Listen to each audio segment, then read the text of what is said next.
नमस्कार dear student, मैं हूं राजेश और आप देख रहे हैं learning SS with Rajesh YouTube channel. Dear student, जैसे कि आपको पता है हमने आरआरबी ग्रुप डी के लिए एक्सपेक्टेड क्वेश्चन सीरीज स्टार्ट की हुई है। आई होप कि आपको पहले वाली वीडियोस का कंटेंट बहुत अच्छा लगा होगा और आपने उससे बहुत अच्छे क्वेश्चन प्रिपेयर किए होंगे। चलिए आज हम वर्ल्ड ज्योग्राफी से कुछ क्वेश्चन आंसर सेट लगाएंगे ताकि हम अपने एग्ज़ाम की तैयारी अच्छे से कर पाएँ। चलिए शुरू करते हैं कि पहला आज का क्वेश्चन है कि सूर्य से दूरी के अनुसार ग्रहों का क्रम कैसा है। तो आपने एक छोटा सा सेंटेंस पढ़ा होगा, my very efficient mother just serve us nuts, just serve us nuts.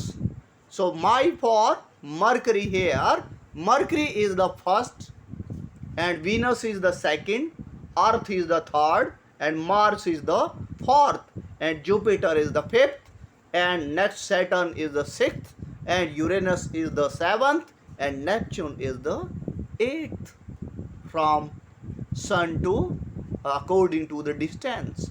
I hope you learned the first one point easily today and if there will be question in your exam और आपके exam में question रहेगा कि अर्थ जो है सूर्य से दूरी के अनुसार कितने नंबर पर आती है, तो आप बताएंगे कि वो तीसरे नंबर पर आती है और उस सबसे नज़दीक सूर्य के कौन सा है, फिर वो मरकरी जो है वो उसके सबसे नज़दीक बुध जो ग्रह है। यानी आप हिंदी में याद करेंगे और इंग्लिश में भी, क्योंकि ज्योग्राफी की टर्म आपके हिंदी में भी आ सकती है इंग्लिश में भी। यानी मरकरी जो है बुध है वो सबसे नज़दीकी ग्रह है और वीनस जो है शुक्र है वो दूसरा है और कई बार पूछा जाता है कि पृथ्वी के नज़दीकी है जो वीनस है। ठीक है, चलिए आई होप कि पहला पॉइंट आपको आज क्लियर हुआ होगा। उसके बाद नेक्स्ट पॉइंट है आकार के अनुसार ग्रहों का क्रम।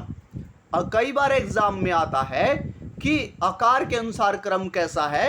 हमने जाना पहले नंबर पर आता है बृहस्पति, यानी बृहस्पति सबसे बड़ा, फिर आता है शनि दूसरे नंबर पर, फिर आता है अरुण, फिर आता है वरुण। पहले चार कौन से हैं ये भी आपसे पूछा जा सकता है कि घटते क्रम में कैसे हैं। पहले चार ग्रह घटते क्रम में आकार के अनुसार लगाइए, तो आप क्या लगाएंगे, बृहस्पति, शनि, अरुण और वरुण। आई होप कि आप समझ गए होंगे। उसके बाद पृथ्वी का स्थान आकार में पांचवा, यानी उसके बाद पृथ्वी आती है, फिर आता है शुक्र और फिर आता है मंगल और बुध, यानी बुध सबसे छोटा ग्रह है। तो पिछले वाले चार याद करने के लिए पृथ्वी पर शुक्र है कि किसकी छुट्टी हो जाती है, मंगल बुध की छुट्टी हो जाती है। पृथ्वी पर शुक्र है कि किसकी छुट्टी, मंगल और बुध की छुट्टी हो जाती है। आई होप कि आपको पीछे वाले चार और पहले वाले चार लर्न करने में कोई मुश्किल नहीं हुई होगी। तो चलिए बताइए दूसरे नंबर पर, आप बताएंगे दूसरे नंबर पर तो शनि है आकार के अनुसार, तीसरे नंबर पर अरुण, चौथे नंबर पर वरुण। चलिए आगे बढ़ते हैं। हमने पढ़ा भोर का तारा सबसे चमकीला ग्रह और सबसे गर्म ग्रह है। कई बार एग्जाम में आता है सबसे चमकीला ग्रह कौन सा है और सबसे गर्म ग्रह कौन सा है। पृथ्वी का जुड़वा कौन सा ग्रह है, पृथ्वी का जुड़वा earth twin is known as Venus. शुक्र जो है सबसे गर्म और पृथ्वी का जुड़वा, भोर का तारा, सांझ का तारा भी कहा जाता है। मुझे विश्वास है कि आपको याद हो गया होगा। चलिए आगे बढ़ते हैं। टाइटन जो है वो किस ग्रह का उपग्रह है। कई बार एग्जाम में आता है कि टाइटन जो है वो शनि का उपग्रह है और सौरमंडल का दूसरा सबसे बड़ा उपग्रह है। आपने अभी पढ़ा कि दूसरा सबसे बड़ा ग्रह कौन सा है, फिर ये उपग्रह टाइटन है तो दूसरा सबसे बड़ा तो ग्रह कौन सा है, शनि है। और आपने कई बार पढ़ा होगा, एग्जाम में आता है कि ऐसा कौन सा ग्रह है जिसके 7 वलय हैं, जिसके आसपास 7 वलय हैं। तो आपको पता है कि शनि जो ग्रह है उसके आसपास 7 वलय हैं और इसका उपग्रह टाइटन है। चलिए आगे बढ़ते हैं। विलियम हर्शेल जो है उसने अरुण ग्रह की खोज की है। कौन से ग्रह की खोज की है? अरुण ग्रह की खोज की है। और आपने पढ़ा वरुण ग्रह की खोज किसने की है? जॉन गाले ने। जॉन गाले। कई बार एग्जाम में ये प्रश्न आते हैं कि किस ग्रह की खोज किसने की है। कई बार एग्जाम में हमने देखा है। मैंने HSSC कंडक्टर एग्जाम में देखा था, पूछा था कि जो प्लूटो ग्रह की खोज, या पूछा था प्लूटो ग्रह की खोज किसने की? आप बताएंगे क्लॉड टर्म्बो ने की। प्लूटो की खोज क्लॉड टर्म्बो ने की थी। ये भी कई बार रिपीटेड क्वेश्चन है। आई होप कि आपको तीनों क्वेश्चन अच्छे से याद हो गए होंगे। चलिए आगे बढ़ते हैं।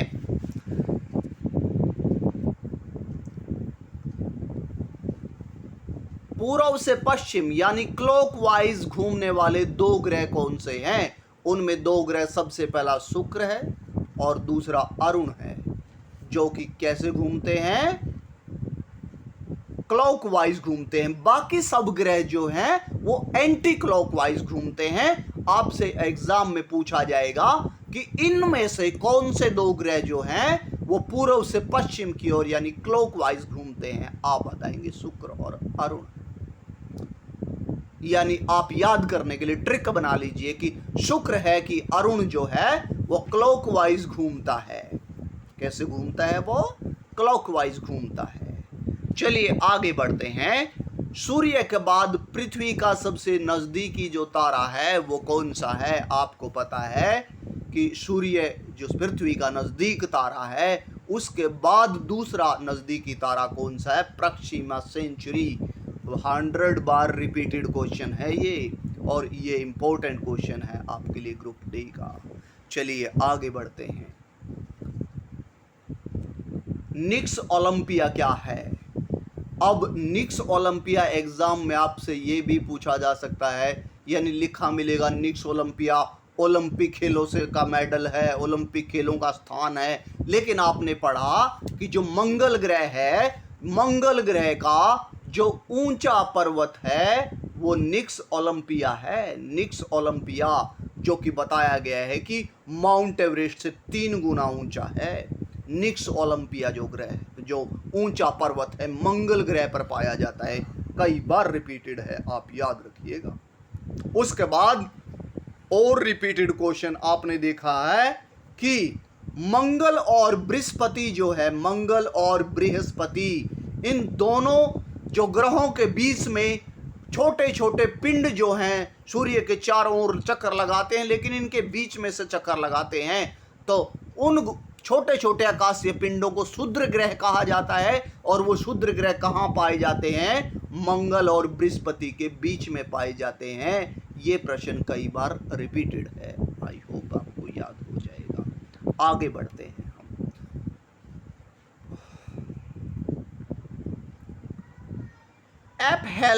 एपहेलन मीन्स अपसोर किसे कहा गया है? अपसोर।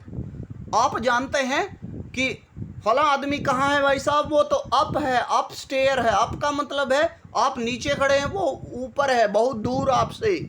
यानी अपसोर का मतलब है जब पृथ्वी सूर्य से बहुत दूर होती है, तो ऐसी सिचुएशन को एपहेलियन कहा जाता है। और ये एचटेट का और कई बार रिपीटेड क्वेश्चन है, इसलिए आप याद रखेंगे कि एपहेलियन क्या है? अपसोर स्थिति है जिसमें सूर्य क्या होता है? पृथ्वी से ज्यादा दूरी पर होता है। और अगला क्वेश्चन आएगा कि कब होता है, तो आप बताएंगे 4 जुलाई को जो है सूर्य पृथ्वी से ज्यादा दूरी पर होता है। आगे बढ़ते हैं हम। अगला पॉइंट इंपोर्टेंट, अपसोर क्या है? तो अपसोर को हम प्रेहेलियन कहते हैं। और प्रेहेलियन का मतलब है, अब आप समझ गए होंगे कि जब सूर्य पृथ्वी के ज्यादा नजदीक होता है उस स्थिति को क्या कहते हैं? अपसोर कहते हैं, प्रेहेलियन। और वो होता है 3 जनवरी को। कब होता है? 3 जनवरी को। आई होप कि आपको समझ आ गया। आगे बढ़ते हैं। अक्षांशों की संख्या। आपने ज्योग्राफी में पढ़ा है कि जो अक्षांश रेखाएं हैं, जो लैटिट्यूड्स हैं, वो लैटिट्यूड जो हैं वो 179 हैं। और उसके बाद अगला और इम्पोर्टेंट पॉइंट, 0 डिग्री देशांतर को क्या नाम दिया गया है? जो 0 डिग्री देशांतर यानी 0 डिग्री देशांतर जो है उसको क्या नाम दिया गया है? उसे प्रधान मध्याह्न रेखा कहा गया है। क्या कहा गया है? प्रधान मध्याह्न रेखा, मध्याह्न रेखा कहा गया है। इसे इंग्लिश में भी आ सकता है एग्जाम में, ज्योग्राफी में आप बताएंगे इसे प्राइम मेरिडियन कहा गया है। क्या कहा गया है? Prime meridian.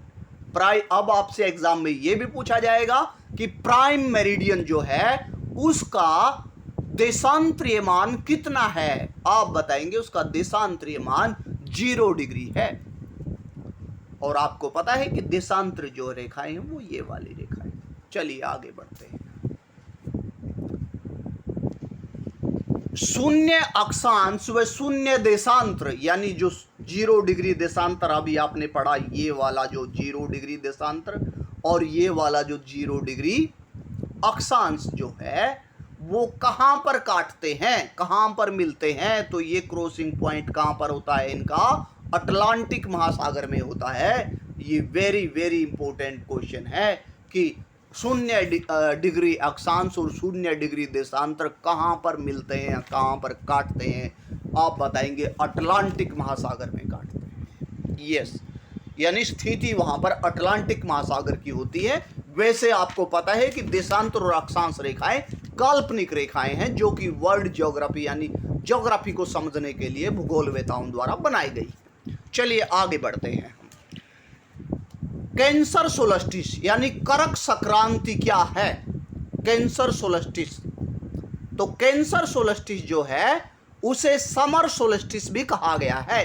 आप घबराएं नहीं, एनसीईआरटी में इसे आपने समर सोलस्टिस के बारे में पढ़ा होगा। और आपको पता है कि समर सोलस्टिस की स्थिति क्या होती है? 21 जो जून होता है, 21 जून को सूर्य की सीधी स्थिति कैंसर यानी ट्रॉपिक ऑफ कैंसर पर होती है, कर्क रेखा पर होती है। और इस स्थिति को कैंसर सोलस्टिस कहा जाता है। कौन सी स्थिति को कैंसर सोलस्टिस कहेंगे? कि 21 जून को सूर्य की सीधी किरणें कर्क रेखा पर होती है, यानी सूर्य का झुकाव जो है उसकी जो सीधी किरणें कर्क रेखा पर पड़ती है। इसे कर्क संक्रांति या कैंसर सोलस्टिस या फिर समर सोलस्टिस कहेंगे।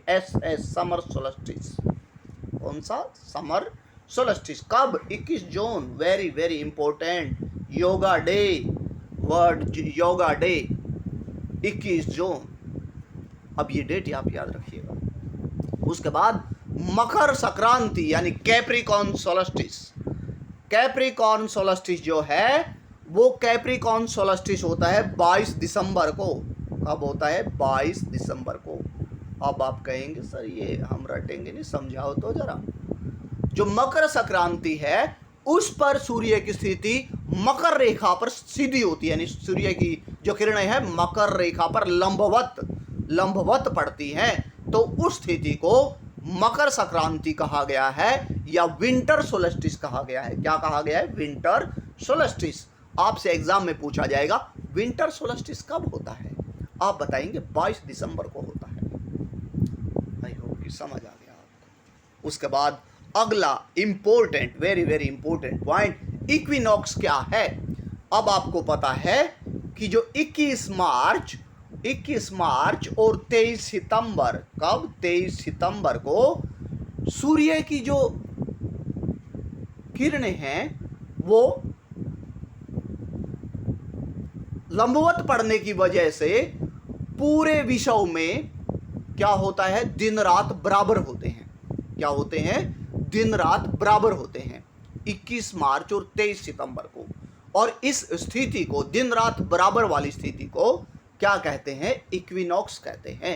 इक्यू शब्द का मतलब है इक्वल, इक्विनॉक्स यानी 21 मार्च और 23 सितंबर को दिन रात बराबर होते हैं विश्व के दोनों गोलार्ध में, या वो उत्तरी गोलार्ध हो चाहे वो दक्षिणी गोलार्ध हो। ऐसी स्थिति को इक्विनॉक्स कहा गया है। चलिए भारतीय मानक समय जो है IST जिसे कहा गया है इंडियन स्टैंडर्ड टाइम, जो GMT यानी ग्रीनविच मीन टाइम जो है उससे कितने घंटे आगे है। आपने पढ़ा होगा कि वो GMT यहाँ पर है और IST इधर है, यानी इधर कौन सी डायरेक्शन आप बताएंगे। इधर तो पूर्व, इधर तो पश्चिम होती है, इधर क्या होती है पश्चिम, और इधर होता है पूर्व।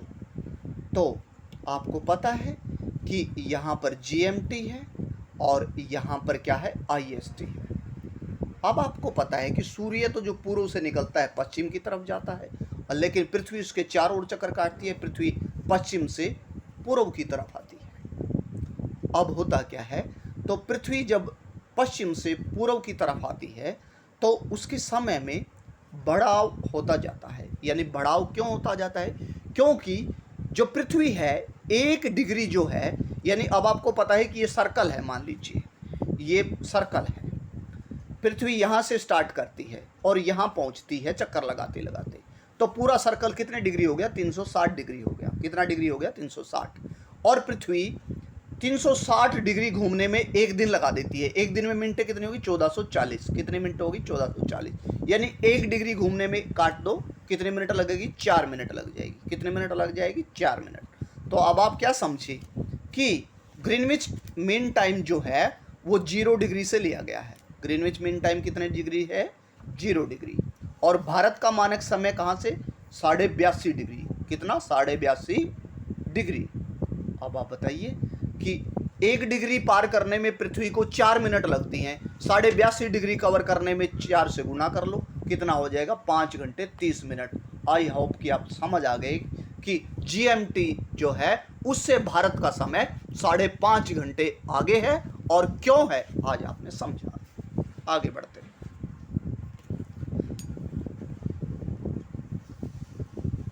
लास्ट कुछ पॉइंट रह गए हैं बस।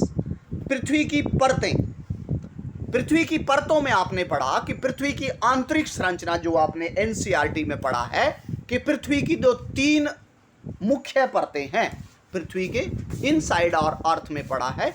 सबसे ऊपरी जो परत है उसे क्या नाम दिया गया है, भूपर्पटी। क्या नाम दिया गया है, भूपर्पटी। इसे क्रस्ट कहा जाता है।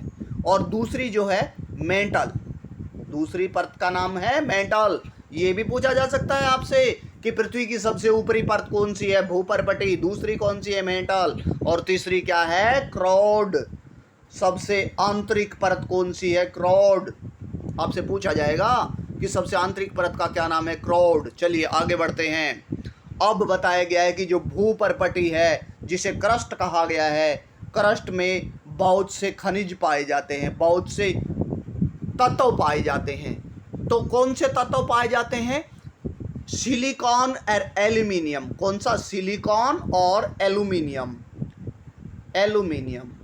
अब सिलिकॉन और एल्यूमिनियम पाए जाने की वजह से क्रस्ट को सियाल भी कहते हैं। क्या भी कहते हैं, सियाल। और इसमें सिलिकॉन और मैग्नीशियम पाया जाता है, सिलिकॉन और मैग्नीशियम। इस वजह से इसे सीमा भी कहते हैं। क्या कहते हैं, सीमा। मुझे पूरा विश्वास है कि समझ आ गया। उसके बाद आंतरिक जो है, तीसरी जो परत है, अभी आपने पढ़ा, क्या नाम है उसका, क्राउड। जो क्राउड है उसको हम निफे भी कहते हैं। क्राउड को क्या कहते हैं, निफे, क्राउड। अब निफे क्यों, क्योंकि इसमें निकल और फेरस पाया जाता है। क्या पाया जाता है, निकल और फेरस। इसलिए क्राउड को हम क्या कहेंगे, निफे भी कह सकते हैं। चलिए आगे बढ़ते हैं। चट्टानों के बारे में लास्ट पॉइंट है आज हमारा, चट्टान। चट्टानों में आप जानेंगे कि 3 प्रकार की चट्टानें जो होती हैं, पृथ्वी का निर्माण करने वाले ऐसे पदार्थ, ऐसे कठोर पदार्थ जिनमें बहुत से खनिज पाए जाते हैं, उन्हें चट्टान कहते हैं, रॉक कहा जाता है। तो चट्टान जो है वो 3 प्रकार की आपने पढ़ी होंगी। पहले कौन सी चट्टान आपने पढ़ा, आग्नेय चट्टानें। कौन सी चट्टानें, आग्नेय, इग्नियस रॉक्स, आग्नेय। दूसरा आपने कौन सी पढ़ी, अवसादी चट्टानें। कौन सी, अवसादी। तीसरी कौन सी पढ़ी आपने, कायांतरित चट्टानें। कौन सी चट्टानें, कायांतरित। अब समझेंगे आग्नेय चट्टान जो है वो लावा की वजह से, लावा पिघलने की वजह से जो बनती हैं वो आग्नेय चट्टानें हैं। अब आग्नेय चट्टानें टूटकर बिखर जाती हैं और बिखर कर दोबारा इकट्ठी हो जाती हैं, वो अवसादी चट्टानें होती हैं। और जब आग्नेय और अवसादी चट्टानें ताप और दाब की वजह से अपना रूप ही बदल लेती हैं, उस रूप बदली हुई चट्टान को क्या कहते हैं? कायांतरित चट्टान कहते हैं। मुझे पूरा विश्वास है आपको समझ आ गया। आगे बढ़ते हैं कि अब आपसे पूछा जाएगा ग्रेनाइट किस चट्टान का उदाहरण है। तो ग्रेनाइट आपको पता है आग्नेय चट्टान के उदाहरण है, ये सभी आग्नेय चट्टान के, आग्नेय बेसाल्ट भी, बिटुमिन कोयला भी किसका उदाहरण है? आग्नेय का। लेकिन अभी जस्ट हमने पढ़ा आग्नेय और अवसादी चट्टानें कायांतरित में बदल जाती हैं। तो आपने जाना कि ग्रेनाइट जो है वो निस में बदल जाता है। किस में बदल जाता है? निस में। अब आपसे डीप में ये भी प्रश्न पूछा जाएगा कि ग्रेनाइट जो है वो जो आग्नेय चट्टान है वो किस में बदल जाती है? आप बताएंगे निस में। बेसाल्ट किस में बदल जाती है? शिस्ट में। बेसाल्ट किस में? शिस्ट में। और बिटुमिन कोयला किस में बदल जाता है? ग्रेफाइट में। उदाहरण हो गया। चलिए आगे बढ़ते हैं। दूसरा अवसादी चट्टानों का उदाहरण है बलुआ पत्थर, चूना, सेल और लिग्नाइट कोयला। ये किसका उदाहरण है? अवसादी चट्टानों के उदाहरण है, अवसादी। और लास्ट में अभी हमने जाना था ये वाली कौन सी चट्टानें हैं? कायांतरित चट्टानें। कौन सी? कायांतरित चट्टानें। आई होप कि आज का सेशन आपको बहुत अच्छा लगा होगा, सभी कंटेंट आपको अच्छा लगा होगा, समझ आए होंगे। यदि आप मेरे यूट्यूब चैनल पर नए हैं तो please subscribe the channel, like and share also. Thank you and have a nice evening and good night. जय हिंद, जय भारत।